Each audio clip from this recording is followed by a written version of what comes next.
Hi everyone, this is Mrs. Zacher again. Glad that you're tuning in to see the next video in this playlist. Our last video was an introduction to makeup supplies. This one is going to be specifically on bloody scars and bruises.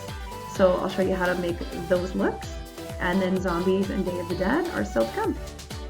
Alright, so the materials that you'll need for today are your color wheel, whatever color wheel that you purchased, your scar wax if you're going to be making the scars. If you didn't purchase this, that's okay.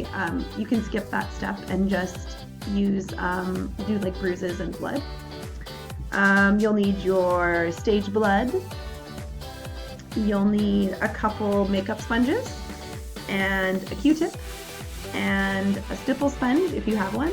If you didn't purchase one of these, you can probably use something that's textured like a regular sponge from the kitchen, or even like a piece of a loofah that you've cut off. And then lastly, you'll need a popsicle stick. And if you don't have one of these, then you can probably just use like the handle of a spoon.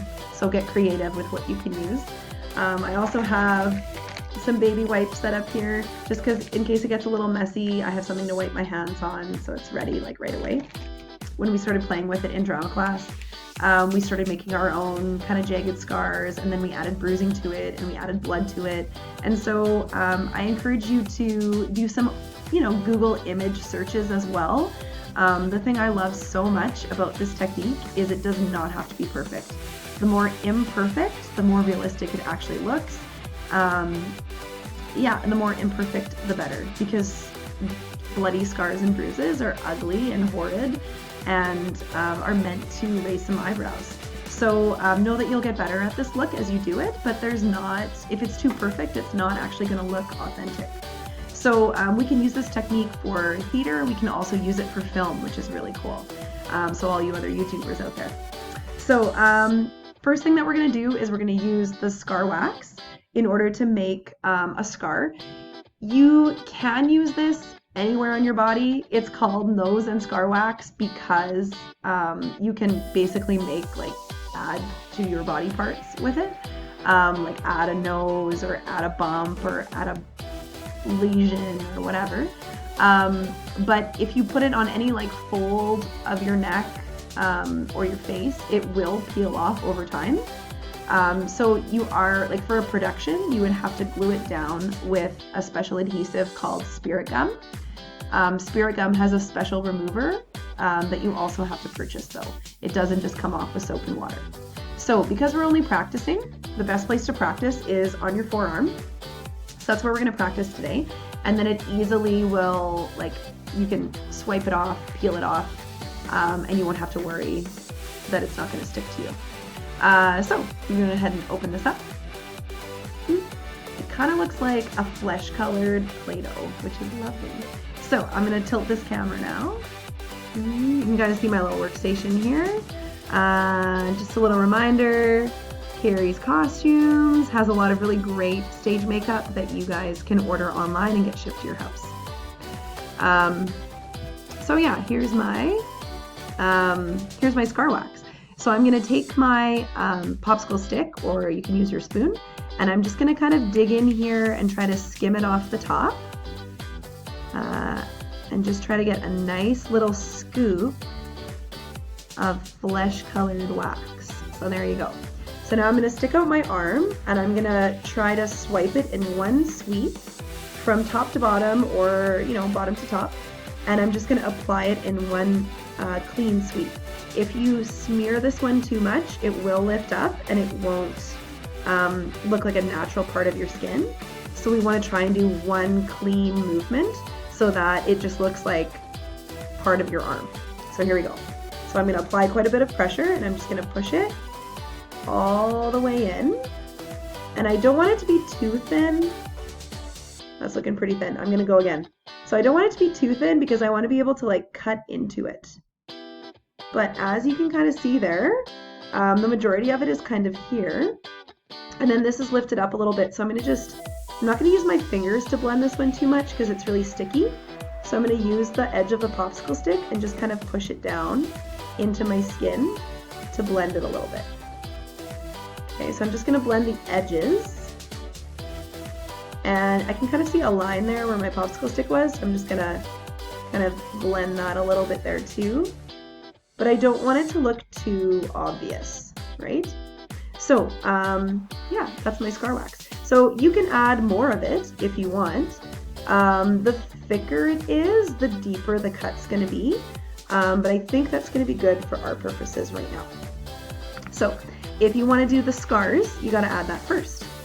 Okay, so I'm gonna close this guy up. Keep this popsicle stick for later. Okay, so now I'm gonna open up my wheel, and we got lots of great colors in here.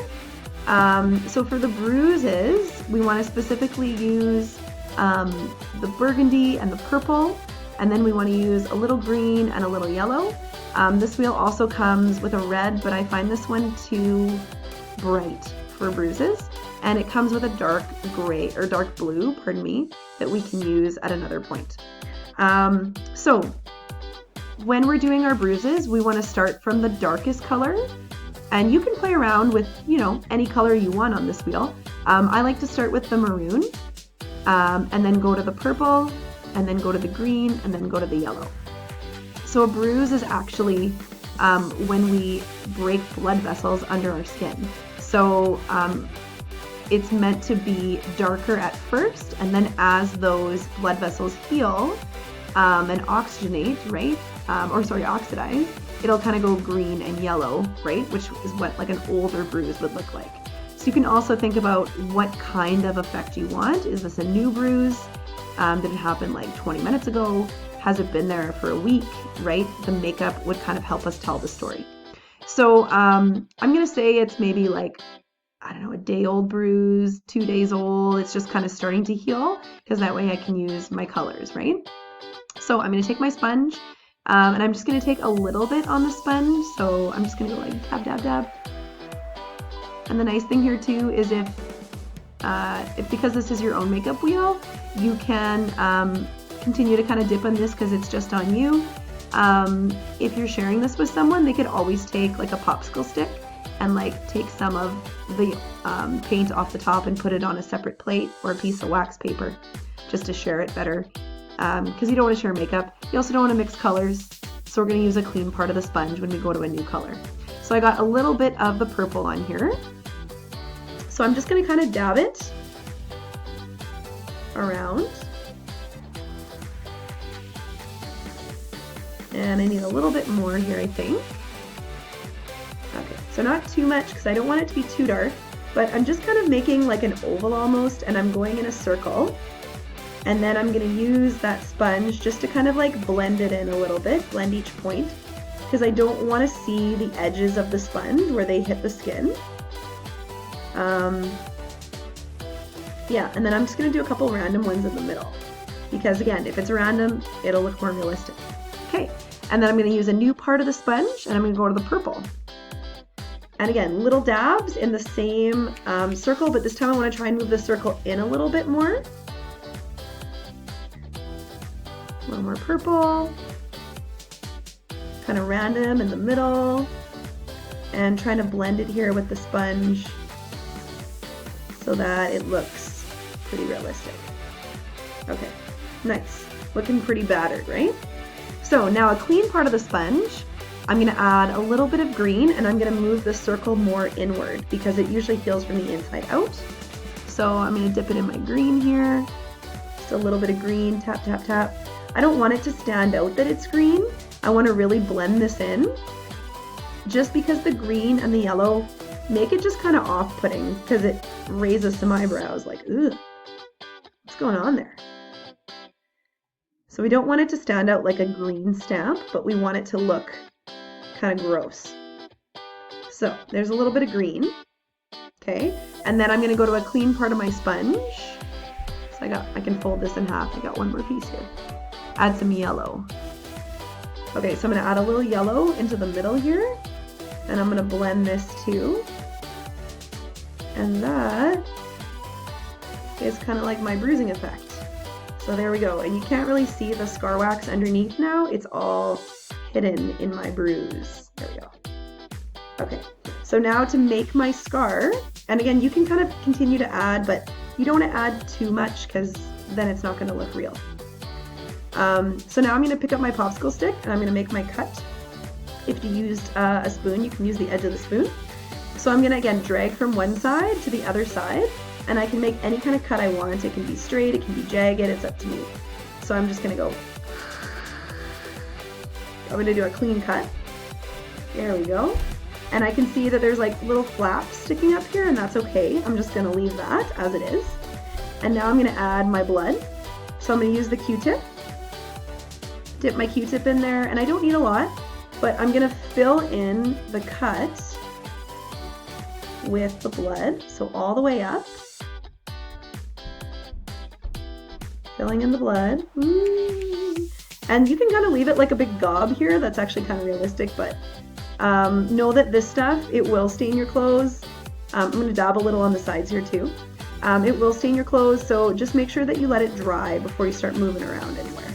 And some of those big blobs, you might just want to smooth them out a little bit. So there you go. I've dabbed on the sides a little bit, and now I'm going to take that stipple sponge, and this is the cool effect. You're just going to dab it on top of the extra blood that's kind of sitting there, and it creates this really cool kind of like road rash special effect. So there you go. Bloody scars and bruises, my friends. Easy peasy. You can also use this same strategy to do black eyes and any kind of bruising, but it looks pretty cool, right? So you can walk around your house, show your family, remind them that it's fake makeup because that's always important, and keep practicing. When you're done with this, by the way, it's really easy to wipe off. You can take the edge of your popsicle stick again and just push it to your skin, and it will literally peel off. Ooh, lovely. And then from here, you can kind of wash it with soap and water, kind of scratch at it with your fingertips a little bit, and the rest will wash off. Thanks for watching, and we'll see you back again for zombies.